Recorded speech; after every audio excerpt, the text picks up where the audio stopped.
Hallo vriende en baie welkom by vandag se oordeenking. Ons almal kry net een lewe op hierdie aarde. Elke dag wat verbygaan is 'n dag wat ons nooit weer terugkry nie. Dit laat mens noodwendig dink, waaraan spandeer jy regtig jou tyd en energie? Bou jy aan dinge wat werklik saak maak of mors jy kosbare genade tyd op dit wat vergaan? Vandag kyk ons na twee baie verskillende maniere om jou lewe in te rig. Ons skrifgedeelte kom uit Lukas 12 vers 15 tot 21 wat soos volg lees. Toe sê hy vir hulle, pas op en wees op julle hoede vir elke vorm van gierigheid, want 'n mens se lewe is nie afhanklik van die oorvloed van sy besittings nie. Toe vertel hy hulle 'n gelykenis. 'n Ryk man se grond het goed gedra. Hy het toe by homself gedink, wat moet ek doen? Ek het nie plek waar ek my oes kan opgaar nie. Toe besluit hy, dit sal ek doen. Ek sal my skure afbreek en groter bou. Daarin sal ek my graan en my ander goed opgaar. Dan sal ek vir myself sê, mens, jy het baie goed wat weggesit is vir baie jare. Hou op met werk, eet, drink en leef lekker. Maar God het vir hom gesê, jou dwaas. Vannag sal jou lewe van jou opgeëis word en wie kry dan alles wat jy bymekaar gemaak het?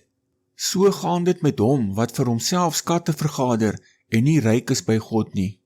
Wanneer ons hierdie gelykenis van Jesus grammatikaal histories beskou, sien ons die direkte kontras wat Jesus vir sy hoorders getrek het. In die antieke nabye ooste is mense wat baie graan en groot skure gehad het, gesien as suksesvol en geseënd.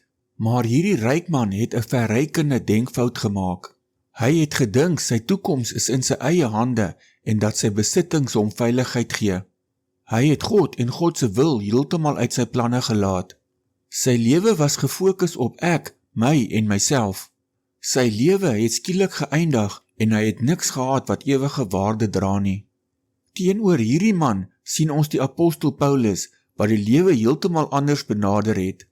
Hy het geweet die lewe is kort en dat sy tyd hier beperk is. Self toe hy in die gevangenis gesit het en geweet het sy dood is op hande, het hy nie in selfbejammering verval of opgehou om vir die Here te werk nie. Hy het sy laaste dae gebruik om ander gelowiges te bemoedig, te onderrig en vir hulle te bid.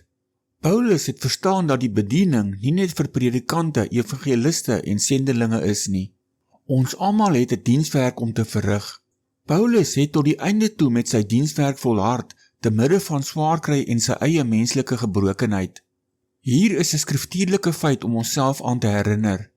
Jou lewe word nie gemeet aan wat jy insamel nie, maar aan hoe getrou jy God dien met die tyd en middele wat hy jou gee. Aan die einde van sy lewe kon Paulus met vrymoedigheid sê dat hy die goeie stryd gestry het, die wedloop voltooi het en geloof behou het. Jy hoef nie 'n bekende leier te wees om goed te eindig nie. Jy moet net vandag getrou wees waar God jou geplaas het. Kom ons bid saam.